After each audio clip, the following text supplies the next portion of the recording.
The cage arrived on a Tuesday morning, carried by 6 armed guards who looked like they'd rather be anywhere else in the galaxy. Chen watched from her seat in the back row of Combat Theory 301, noting how the guards' hands trembled slightly as they set the reinforced containment unit down in the center of the lecture hall. The other human exchange students shifted nervously in their seats, whispering among themselves about what fresh hell the Kalaxian Military Academy had planned for them today. "Quiet down, meat sacks," barked Instructor Vex'tar, his blue-scale face twisted in what passed for amusement among his species. "Today's lesson involves a practical demonstration of why your pathetic species should stick to mining asteroids and leave real warfare to your betters." Maya rolled her eyes. 3 months at this academy, and the insults hadn't gotten any more creative. She'd heard variations of the same speech from every instructor, every student, and even the janitor who cleaned their dormitories. Humans were weak. Humans were stupid. Humans had no place in the Galactic Defense Force. "What do you think it is?" whispered Jake Morrison from the seat beside her. His freckled face had gone pale, matching the color of his red hair. "Something with teeth," Maya replied, studying the way the cage's energy barriers flickered with each movement from whatever lurked inside. "Probably lots of teeth." Instructor Vex'tar activated his holoprojector, displaying statistics that made several students gasp audibly. "The creature you're about to witness is a Shadowmaw from the death world of Zirian Prime. It has claimed the lives of over 300 Galactic Defense Force soldiers in the past decade alone." The cage shuddered violently, and something roared from within. The sound sent ice through Maya's veins, but she kept her expression neutral. Never show fear. Her grandfather's voice echoed in her memory, a mantra from childhood stories about surviving the corporate wars on Earth. "This particular specimen," Vex'tar continued, clearly enjoying the terror radiating from his audience, "has personally killed 47 sentient beings. It's what we use to test the mettle of our finest warriors." A Kalaxian student named Vex'tar raised one of his 4 arms. "Instructor, surely you're not planning to release it with the humans present? They lack the proper combat enhancements." Vex'tar's laugh sounded like grinding metal. "That's precisely the point, cadet. These soft-skinned weaklings need to understand their limitations before they embarrass themselves in actual combat situations." Maya felt her jaw tighten. She'd scored in the top 5% on every tactical simulation, outmaneuvered cadets with twice her physical strength, and solved strategic problems that had stumped students from species renowned for their intelligence. But none of that mattered here. She was human, and humans were considered the galaxy's punching bags. Now then, Vex'tar approached the cage's control panel.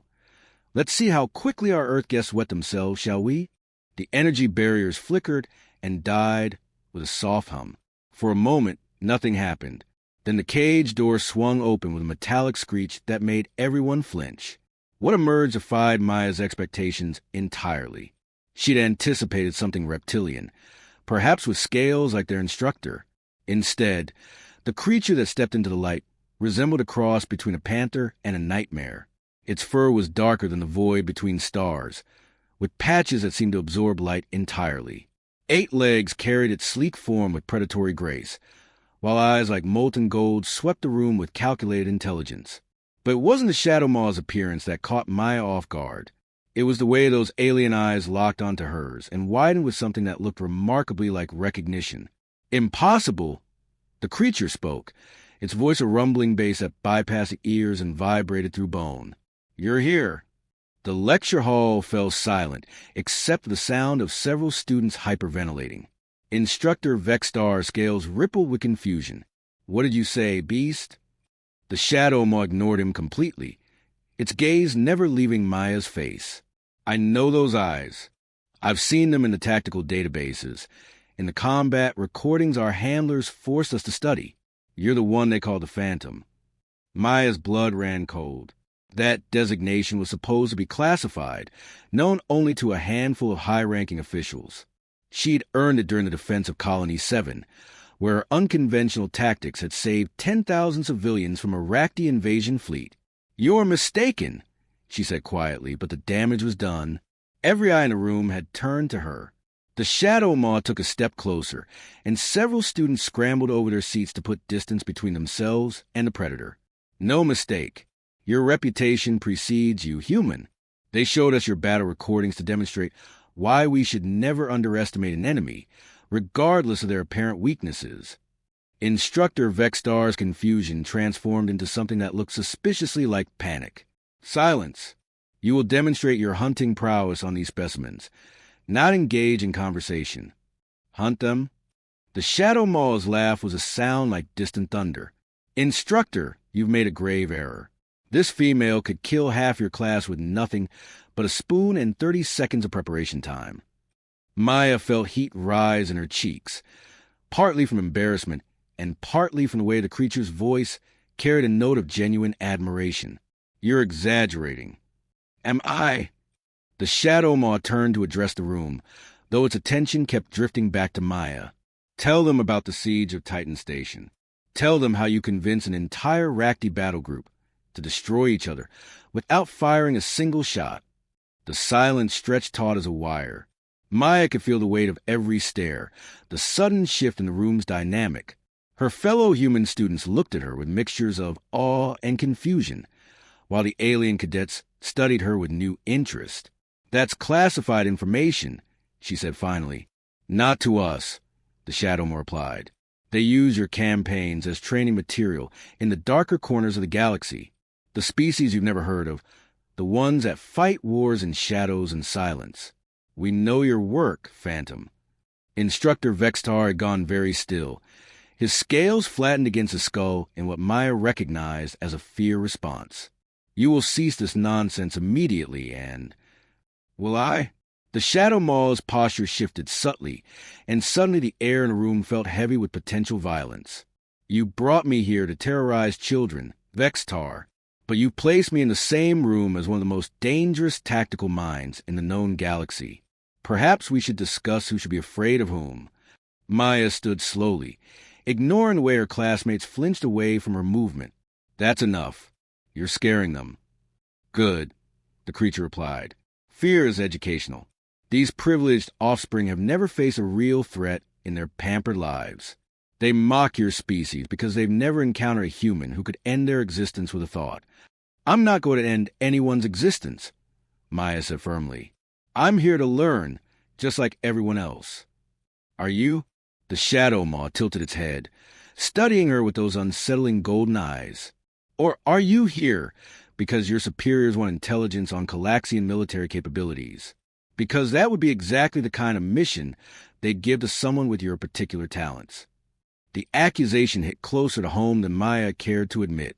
Her enrollment at the academy wasn't entirely voluntary, and her mission parameters were more complex than simple education. But she'd be damned if she confirmed the creature's suspicions in front of a room full of witnesses. You talk too much for something that's supposed to be a mindless killing machine, she said instead. The Shadowmaw's laugh was pure delight. Oh, I like her. She has a spine. Instructor Vex'tar finally found his voice. This demonstration is over. Return to your cage immediately. No. The single word carried such finality that several students whimpered. The creature hadn't moved, hadn't raised its voice, but somehow the temperature in the room seemed to drop 10 degrees. What did you say to me? Vex'tar's voice cracked slightly. I said no. The Shadowmaw's attention remained fixed on Maya. I've spent 2 years in that cage, being dragged from academy to academy, used as a prop to frighten cadets who wouldn't last 5 minutes in actual combat. But this is the first time I've encountered someone worth talking to. Maya felt a flutter of something she couldn't quite identify. Admiration? Attraction? The creature was undeniably magnificent, even in its alien otherness. Intelligence gleamed in those golden eyes, and there was something almost seductive about the way it spoke to her as an equal rather than a curiosity to be studied. You can't just refuse orders, she pointed out. Can I? The Shadowmaw stretched lazily, displaying claws that could probably carve through steel. What are they going to do? Shoot me. They need me alive for the next batch of terrified children. Besides, I find myself curious about you, Maya Chen. Hearing her name spoken in that rumbling voice sent an unexpected shiver down her spine. How do you know my name? I know many things. For instance, I know you've been analyzing the structural weaknesses in this building since the moment you walked through the door. I know you've already identified 17 different ways to neutralize everyone in this room if necessary. And I know you're currently calculating the most efficient method to incapacitate me without permanent damage. Maya's mouth went dry. The creature was right on all counts, which meant it was far more perceptive than anyone had given it credit for. Impressive, she admitted. You think so? The Shadowmaw moved closer, its gait liquid and hypnotic. Then perhaps you'd be interested in hearing about the real reason they keep me caged. Instructor Vex'tar stepped forward, his hand moving toward the weapon at his side. That's quite enough. Security, remove this beast immediately. Touch that weapon and lose the hand, the Shadowmaw said, without looking away from Maya. I'm having a conversation here. The instructor froze mid-reach, apparently deciding that discretion was the better part of valor. Around the room, other students had begun edging toward the exits, but Maya found herself leaning forward instead of pulling back. What's the real reason? She asked. The creature's eyes held a hint of sadness beneath their alien beauty. Because I'm not just a killer, Maya-Chen. I'm a strategist, a tactical analyst. Everything they claim your species lacks. I possess an abundance. They keep me caged not because I'm dangerous to individuals, but because I'm dangerous to their entire worldview. Meaning I've studied their military doctrine, their strategic planning, their entire approach to warfare, and I've reached the same conclusion you have. Maya felt her pulse quicken, which is... The Shadowmaw's smile revealed teeth like curved daggers. That they're all idiots who wouldn't recognize real tactical brilliance. It had bit them on their scaly posteriors. Despite herself, Maya laughed. It was a genuine sound of delight that seemed to surprise everyone in the room, including herself. That's remarkably similar to my assessment. Great minds think alike, the creature replied, though I suspect your mind is considerably greater than most. Tell me, what did you think of their defensive positioning during the Kepler incident? Non-existent, Maya replied immediately. They relied entirely on superior firepower and ignored basic tactical principles. A first-year strategy student could have outmaneuvered them. Exactly what I told my handlers, though in considerably more colorful language. They weren't pleased with my critique. Maya found herself grinning. I can imagine. The conversation was surreal beyond description. Here she was, discussing military strategy with supposedly mindless alien predator in the middle of what was supposed to be a fear-inducing demonstration. The other students watched in fascination and terror as two of the most dangerous entities in the room bonded over their shared disdain for Kalaxian tactical doctrine. Perhaps, the Shadowmaw said carefully, we might continue this discussion in a more private setting. I grow weary of performing for children. Maya's heart skipped a beat. Was the creature asking her out? The absurdity of the situation wasn't lost on her, but there was something undeniably appealing about the prospect of talking with someone who understood strategic thinking at her level. I'm not sure that would be wise, she said, though her tone suggested she was considering it. Wisdom is overrated, the creature replied. Besides, wouldn't you like to know what other classified information has made its way into my handlers' databases? I suspect you find it quite educational. The offer was tempting on multiple levels. Professional curiosity, personal interest, and something else she didn't want to examine too closely all pulled her toward acceptance. Before she could respond, the lecture hall's emergency alarms began blaring. Red lights flashed throughout the room as an automated voice announced, Security breach in Sector 7. All personnel to emergency stations. This is not a drill. The Shadowmaws had snapped up, nostrils flaring. Interesting timing. What do you smell? Maya asked, noting the creature's sudden alertness. Blood, smoke, and something else. Those golden eyes fixed on her again. Something that shouldn't be here. Instructor Vex'tar shouted orders over the alarm. Try and maintain control as students began panicking. Everyone remain calm. Proceed to the designated shelter areas in an orderly fashion. But Maya wasn't listening to him anymore. Her attention was focused entirely on the Shadowmaw, whose posture had shifted from relaxed conversation to predatory readiness. "What is it?" she pressed. The creature's voice dropped to a whisper that somehow carried clearly over to chaos. "Your people didn't send you here just to gather intelligence, did they, Maya Chen?" The question hit her like a physical blow. How could it possibly know about the secondary objectives buried deep in her mission briefing? The ones that even she wasn't supposed to acknowledge unless specific trigger conditions were met? "I don't know what you're talking about," she said, but her voice lacked conviction. The Shadowmaw stepped closer, close enough that she could feel the heat radiating from its alien form. When it spoke again, its voice carried a note of something that might have been respect or possibly desire. "They sent you here because they knew this day would come. They knew someone would eventually try to steal me, and they wanted their best tactical mind in position to stop it." Maya's blood ran cold as the implications sank in. The alarms, the timing, the creature's uncanny knowledge of classified operations. "You're the real target." Finally, the Shadowmaw purred, someone who understands a game. The explosion that rocked the Academy's eastern wing confirmed Maya's worst fears, and the Shadowmaw's prediction simultaneously. Emergency lighting bathed the lecture hall in hellish red as dust rained from the ceiling. Students screamed and pushed toward exits that might no longer exist, while Instructor Vex'tar shouted orders that no one could hear over the chaos. "How long?" Maya asked the creature, who remained unnaturally calm despite the pandemonium surrounding them. 20 minutes, perhaps less," the Shadowmaw replied, testing the air with careful breaths. "They're using Therrillian explosives to breach the outer defenses. Effective but crude. Whoever hired them prioritized speed over subtlety." Maya's mind raced through tactical assessments. The Academy's security systems were formidable, but designed to keep students in rather than intruders out. If someone had inside knowledge of the layouts and protocols, they could carve a path straight to their target without significant resistance. "Who wants you badly enough to assault a military academy?" she asked. The creature's laugh was bitter. "Take your pick. Arms dealers who want to reverse engineer my neural implants. Scientists who think my hybrid genetics hold the key to creating super soldiers.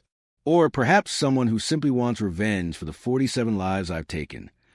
Another explosion, closer this time.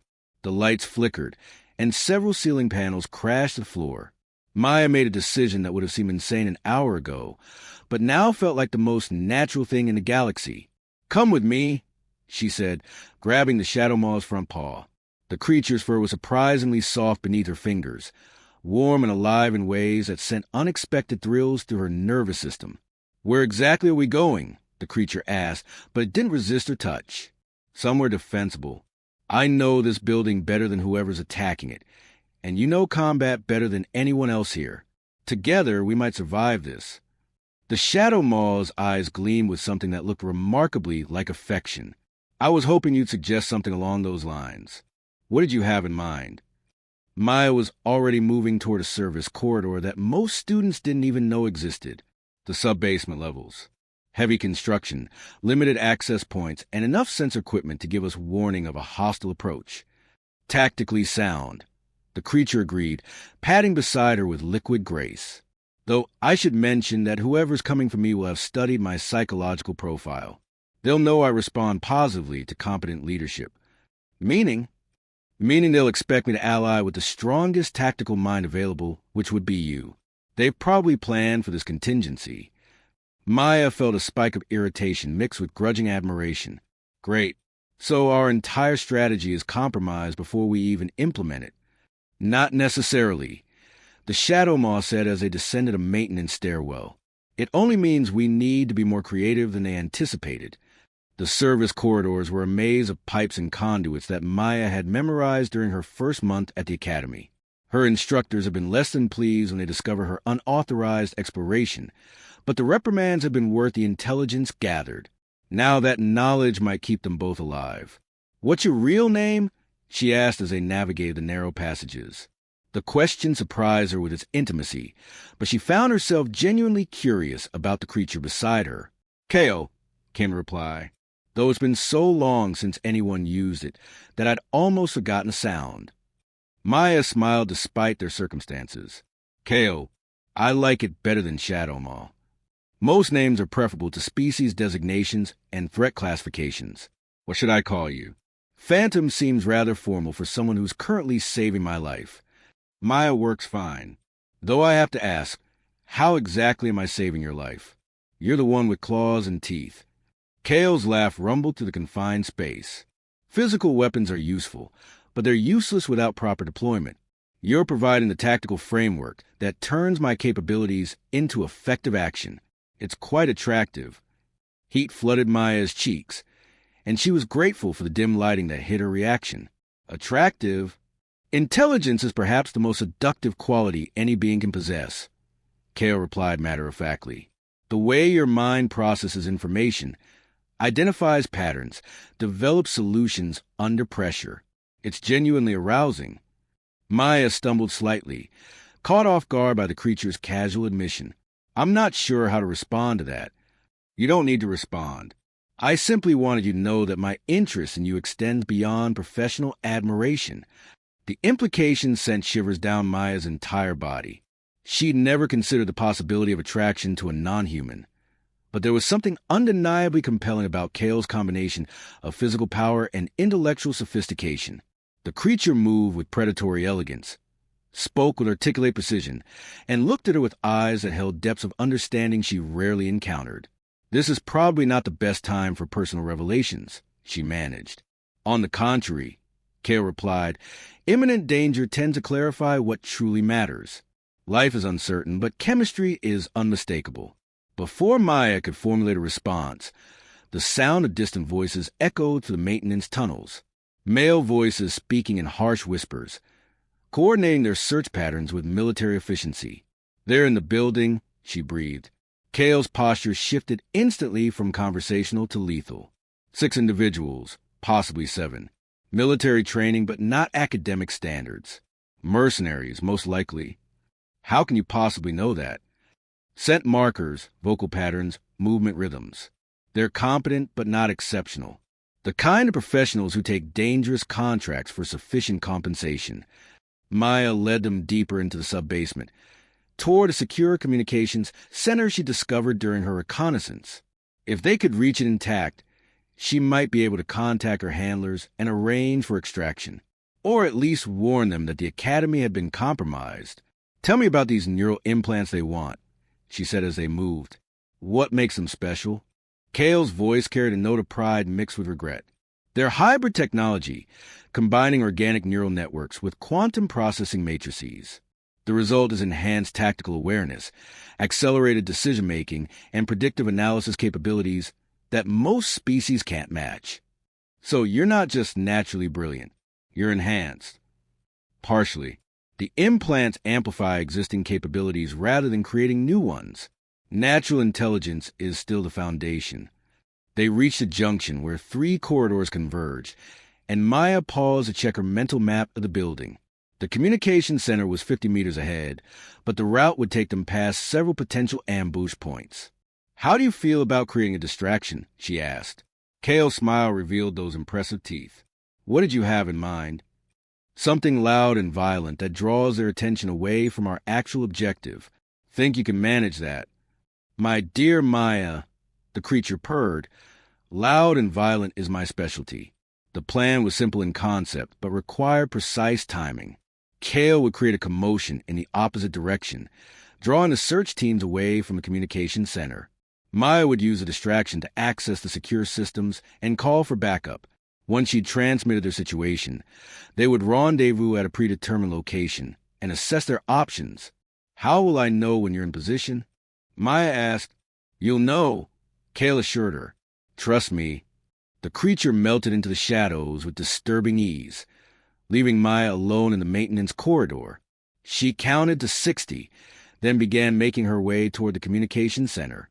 The silence was oppressive, broken only by the distant hum of machinery and her own carefully controlled breathing. She was halfway to her destination when the screaming started. It wasn't human screaming, which somehow made it worse. The sounds echoed through the corridors like something from a nightmare, inhuman shrieks of pain and terror that raised every hair on Maya's body. Whatever Kael was doing to their pursuers, it was effective and deeply, disturbingly arousing.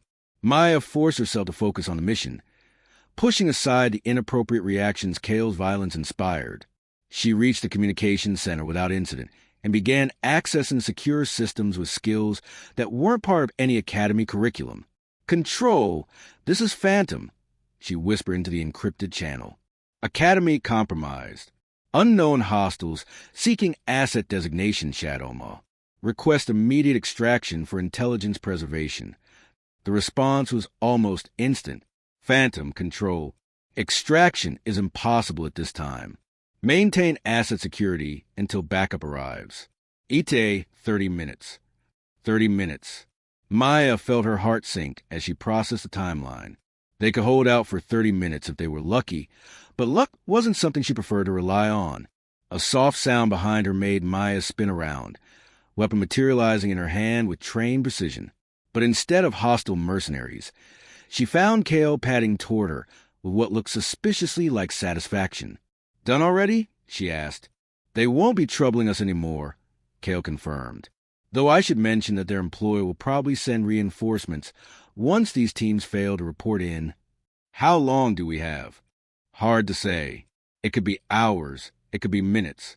Depends on their operational protocols." Maya secured the communications equipment and began planning their next move. The Academy's layout offered several defensive positions, but none of them were ideal for extended siege situations. "What would you do if you were hunting us?" she asked. Kael considered the question with professional interest. "Seal the building. Flood it with gas or smoke. Force you into the open where superior numbers could be brought to bear. Quick, efficient, minimal risk to the primary asset." "Which is you." "Which is me," Kael agreed. "They want me alive and functional, which limits their tactical options considerably." Maya felt the pieces of a plan beginning to coalesce in her mind. What if we turn that limitation against them?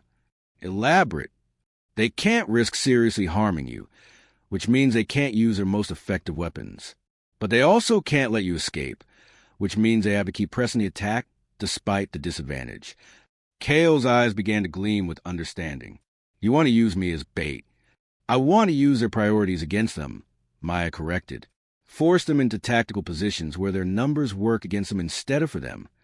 The creature moved closer, and Maya caught a scent that was distinctly masculine despite its alien origin. Musk and warmth and something indefinably predatory that made her pulse quicken. "You realize this plan requires considerable trust between us," Kael said softly. "I would be placing my life entirely in your hands." "Yes," Maya replied, meeting those golden eyes steadily. "You would. And you would be trusting me not to succumb to my more violent instincts when the situation becomes intense." Maya felt heat pooling in her stomach at the creature's tone. There was something electric about the way Kael spoke, an underlying current of barely controlled power that made her acutely aware of her vulnerability and arousal. "I trust you," she said simply. The words hung in the air between them, carrying far more weight than their surface meaning suggested. They were talking about tactical cooperation, but the subtext was pure intimacy. Trust in combat was the deepest form of partnership possible, requiring complete faith in another being's competence and character.